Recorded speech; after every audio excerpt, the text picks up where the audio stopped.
Hello everyone, for today's video magluluto tayo ng spicy adobong chicken feet. So ito yung chicken feet na ating lulutuin. Ayan, nahugasan ko na yan ng 5 beses at ayan, nilagyan ko ng asin para lamasin ko siya sa asin para matanggal yung lansa.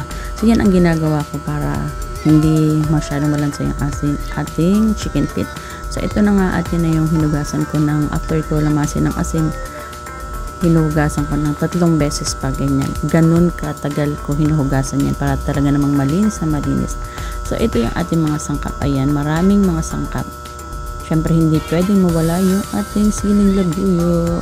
Yan, nakakapasarap ng aking mga niluluto.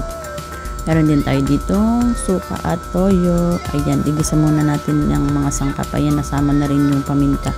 Okay lang yan. Syempre, una natin igigisa yung ating chicken feet. So, yan.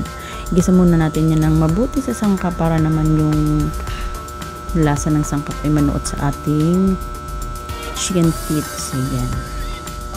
Igisa muna natin ng mga ilang minuto. Bago natin lalagyan ng toyo. So, ayan. Nagisa ko na. Lagyan na natin ng toyo. Ayan. Ganyan ako magluto nito.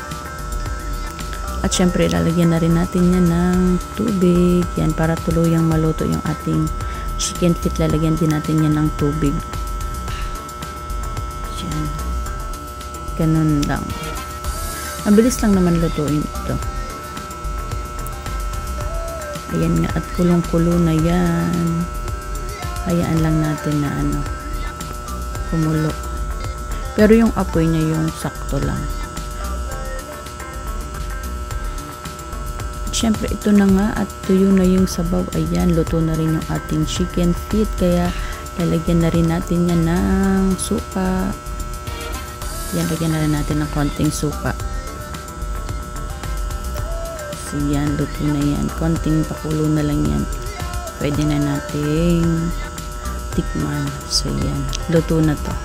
At ito na nga ang ating naluto na spicy chicken feet. So, yan ang aking version. Yan.